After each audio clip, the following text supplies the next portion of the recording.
ఓం నమో నారాయణాయ నమశివాయ. మహాభారతం ఆది పర్వం. నిన్న ఎక్కడి వరకు మాట్లాడుకున్నామండి? వ్యాస మహర్షి ఈ మహాభారతాన్ని అందరికీ తెలియచేయాలని చెప్పేసి అనుకుంటూ ఉన్నప్పుడు దాన్ని మీరు ఒక గ్రంథ రూపంలో తీసుకురావాలి కదా. ఎలా ఏంటన్నప్పుడు బ్రహ్మదేవుడు ప్రత్యక్షమై ఆయనతో అన్ని మాటలు కూడా మాట్లాడి చివరికి తాను మరల తన లోకానికి బ్రహ్మలోకానికి వెళ్ళటానికి ముందు దీనికి సరైన వాడు వినాయకుడు అని చెప్పేసి వెళ్ళిపోతాడు. ఇక వ్యాస మహర్షి వెంటనే గణేశుణ్ణి స్మరించాడు. భక్తుల మనోరథాన్ని తీర్చే విఘ్నేశ్వరుడు వ్యాసుడున్న చోటికి వచ్చాడు. వ్యాసుడు అతనిని యథావిధిగా పూజించాడు. గణాధిపుడు సుఖాసీనుడయ్యాక వ్యాసుడు ఇట్లా అన్నాడు: గణాధిప, నేను మనసులో భావిస్తూ చెప్పే ఈ భారతానికి నీవు లేఖకుడు.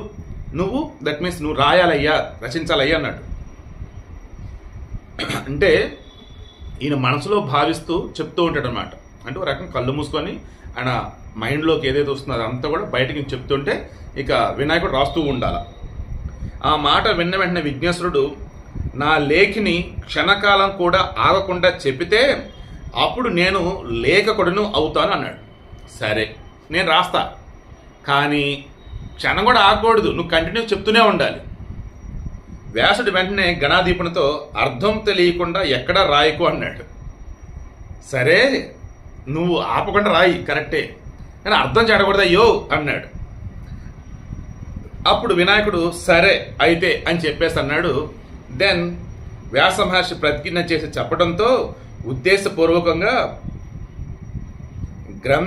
గ్రంథిని కూర్చేవాడు. అంటే గూఢమైన అర్థం ఉండేటట్లుగా ముడులతో రాసే పద్ధతి గ్రంథి అంటారట. సో వ్యాస మహర్షి వినాయకుడు ఏదైతే కోరాడో దానికి తగ్గట్టుగా ప్రతిజ్ఞ చేసి సరేనయ్యా, నేను ఎక్కడ నీ కలం అన్నది ఆగకుండా నేను చెప్తా అని అర్థం మారకుండా నువ్వు రాయి అని ఇద్దరు అనుకున్నారు. ఓకే అనుకున్నారు. ఓకే, దాన్ని స్టార్ట్ చేశారు. ఎలా అంటే గూఢమైనటువంటి అర్థం ఉండే విధంగా ఆ యొక్క శ్లోకాలు పద్యాలు మొత్తం కలగలిపి 8800 ఉన్నాయి. ఆ శ్లోకాలకు అర్థం నాకు తెలుసు, శుకుడికి తెలుసు, సంజయుడికి తెలుసునో లేదో.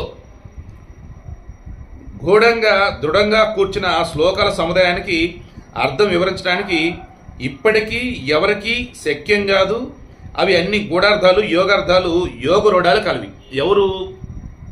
ఉగ్రశ్రవుడు చెప్తున్నాడు ఇది నైమిషారణ్యంలో ఉన్నటువంటి వాళ్ళకి. ఏమని? అందులో ఏదైతే మహాభారతంలో ఉన్నాయో నెంబర్ ఆఫ్ ఉన్నాయి, చాలా ఉన్నాయి, కానీ అందులో 8800 చాలా నిగూఢమైన అర్థాలు ఉన్నాయని చెప్పేసి ఉన్నారు. అది శుకుడికి తెలుసు, అందులో కొన్నిటికి అర్థం నాకు తెలుసు, ఆ శ్లోకాలకి సంజయుడికి తెలుసో లేదో అని చెప్పేసి అంటున్నారు. ఇక వాటి అర్థం తెలుసుకోవటానికి గణేశుడు క్షణకాలం ఆలోచించేవాడు. అంతలో వ్యాసుడు చాలా శ్లోకాలు చెప్పేవాడు. ఓ, ఉగ్రశ్రవుడు కాదండి, అక్కడ వ్యాస మహర్షి గణేశుడికి సంబంధించి జరిగిన కన్వర్జేషన్ అంటూ అనుకోవచ్చు. ఇది కొన్నిటికి అర్థం తెలుసుకోవడానికి గణేశుడు క్షణకాలం ఆలోచించేవాడు. అంతలోనే మళ్ళీ వ్యాసుడు చాలా శ్లోకాలు చెప్పేవాడు. ఇక అజ్ఞానం అనే చీకటిలో కనులు మూసుకుపోయిన లోకానికి జ్ఞానం అనే కాటుక పుల్లలతో కనులు తెరిపిస్తుంది.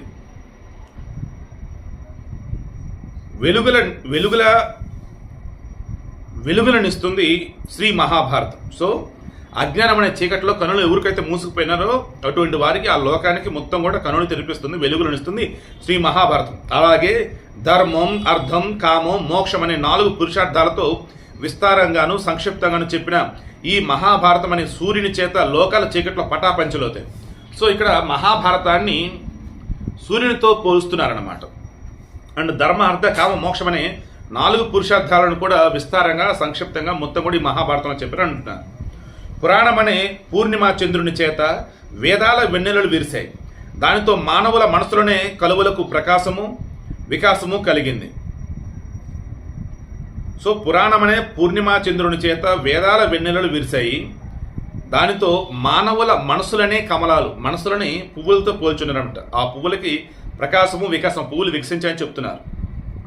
అజ్ఞానం అనే ఆవరణాన్ని పోగొట్టి ఈ ఇతిహాసం అనే దీపం లోకమనే గర్భాలయాన్ని సంపూర్ణంగా ప్రకాశింపజేసింది. ఈ మహాభారతం అనే మహావృక్షానికి సంగ్రహాధ్యాయము విత్తనం, పౌలమ పర్వం ఆస్తిక పర్వం మూలం, సంభవ పర్వం విస్తరించిన మాను, సభాపర్వం అరణ్య పర్వం పక్షులుండే తొర్ర.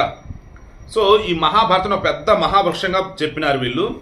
అప్పుడు ఇందులో సాంగ్రహాధ్యాయం అన్నది ఏదైతే ఉందో అది ఒక విత్తనమయ్యా అన్నారు. పౌలోమ పర్వం ఆస్తిక పర్వం వచ్చేసి మూలమన్నారు చెట్టుకి. సంభోపర్వం అన్నారు విస్తరించినటువంటి మాను అన్నారు. సభాపర్వం అరణ్య పర్వం వచ్చేసి పక్షులుండే తొర్ర, అంటే ఆ చెట్టుకి తొర్ర ఉండేది కదా, మాడు మధ్యలో తొర్ర ఉండే కదా, లైక్ ఆ వేళ చెప్పుకొచ్చారు. అరణ్య పర్వం అందమైన రూపం. విరాట పర్వం ఉద్యోగ పర్వాలు వచ్చేసి ఈ చెట్టుకు సారభూతమైనవి. భీష్మ పర్వం అనేది పెద్ద కొమ్మ. ద్రోణపర్వం అనేది ఆకుల గుబురు. కర్ణపర్వం తెల్లని పుష్పాలు. శల్యపర్వం వారి సువాసనలు. స్త్రీ పర్వం ఇషిక పర్వం అనేవి చెట్టు నీడలు.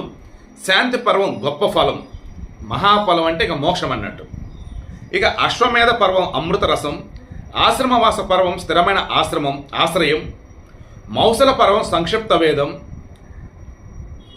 అది శిష్టులైనటువంటి ద్విజులతో సేవ పడుతుంది. సో ఇందులో మౌసల పర్వం అత్యంత కీలకమైనది అన్నట్టు ఇక్కడ, అంటే సంక్షిప్త వేదం అన్నట్టు. అందులో వేద సారం అంతా కూడా మౌసల పర్వంలో ఉంటుంది. మొత్తం 18 పర్వాలు కదా, ఒక్కొక్క పర్వం ఎలా ఏంటంటే మొత్తం ఇందులో చెప్పుకుంటూ వస్తున్నారు. ప్రాణులన్నింటికీ మేఘం జీవన ప్రదాత. అలాగే మహాకవులందరికీ ఈ భారత మహావృక్షం ప్రధాన ఆశ్రయం. సో మేఘం ఎలాగైతే జీవకోటికి ప్రాణప్రదాయని అన్నట్టు ఈ మహాభారతం సకల కవులకు కూడా ద బెస్ట్ అని చెప్తున్నారు. మహాభారతం ఒక వృక్షంగా పోల్చి నన్నయ్య చక్కని పద్యం చెప్పినాడని చెప్పేసి పద్యం ఒకటి ఇచ్చున్నారు, మనకు అది వద్దు. నెక్స్ట్ ఉగ్రశ్రవుడు చెబుతున్నాడు, ఆ వృక్షాన్ని గురించి చెబుతాను. దానికి ఎల్లప్పుడూ పూలు పండ్లు ఉదయిస్తూ ఉంటాయి. ఆ ఫలాల రసం చాలా ఆస్వాదయోగ్యంగా ఉంటుంది, శుచి అయినది. ఆ వృక్షం అమరుల చేత కూడా నరుకబడదు. సో అంటే ఈ మహాభారతం ఎంత గొప్పదే అంటే దీనిలో మార్పులు చేర్పులు చేద్దామన్నా లేదన్నప్పుడు దీనిలో ఉన్నటువంటి నిగూఢ అర్థాలు కావచ్చు, వేద సారం కావచ్చు, ధర్మార్థాలు కావచ్చు అని మార్దమన్నా ఎవరి వల్ల కాదు.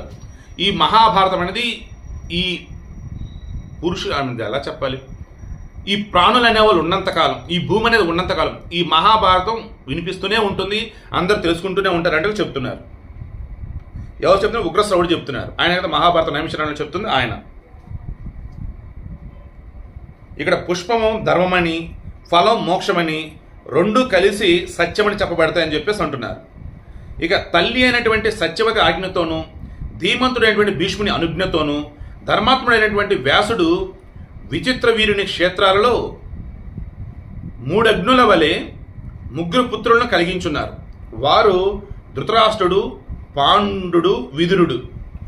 సో భీష్ముడు అడుగుతాడు. దెన్ ఇంకా సత్యవతి ఆయన తల్లి కాబట్టి, ఎవరి తల్లి? మన వ్యాసుని యొక్క తల్లి. పరాశరుడు, సత్యవతి, వీళ్ళకి పుట్టినటువంటి వాడు వ్యాసుడు.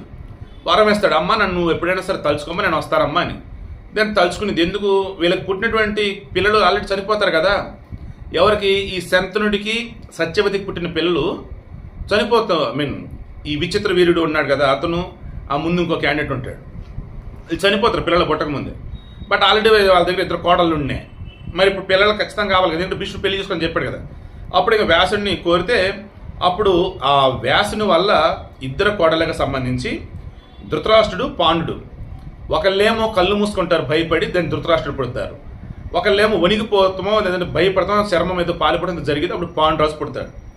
ఆ తర్వాత వచ్చేసి వీళ్ళ దగ్గర ఉన్నటువంటి దాసినో లేదన్నప్పుడు వీళ్ళ ఈ రాణులకు సంబంధించి వాళ్ళ దగ్గర పనిచేసే ఒక ఆమె ఉంటుంది, ఆమెను పంపిస్తే ఆమెకి విదురుడు పుడతాడు అన్నట్టు. సో అలా తర్వాత వ్యాసుడు మళ్ళీ తపస్సు ఆశ్రమానికి వెళ్ళిపోయాడు. వారు పెద్దవాళ్ళై పరమగతిని పొందాక ఈ లోకంలో మహర్షి భారతం చెప్పాడు. జనమేజయుడు బ్రాహ్మణులు అడిగితే వ్యాస మహర్షి తన సమీప మందున్నటువంటి శిష్యుడు వైశంపాయనుని భారతం చెప్పమని ఆదేశించాడు. ఆ వైశంపాయనుడు యజ్ఞంలో సదస్యులు మళ్ళీ మళ్ళీ అడిగితే యజ్ఞ కర్మల మధ్యలో భారతం వినిపించున్నాడు. సో భారతం అన్నది ఇక ఎలా మొదలైంది అండ్ ఎక్కడ దాకా వెళ్ళి అక్కడి నుంచి ఇక నలువైపులకు చేరింది అన్నప్పుడు జనమేజయం దగ్గరికి వైశంపాయన పంపినాడు ఈ వ్యాసుడు అన్నది ఈరోజు మనం అర్థం చేసుకున్నాం. రిమైనింగ్ రేపు ఈరోజు మొత్తంగా చూసుకుంటూ ఉన్నప్పుడు మహాభారతం అనేది ఒక చెట్టు అయితే అందులో ఈ ఉన్నటువంటి పర్వాలు ఆ చెట్టుకు ఏవి ఎలా అన్నది మనం ఈరోజు డిస్కస్ చేస్తాం. రేపు రిమైనింగ్ డిస్కస్ చేస్తాం.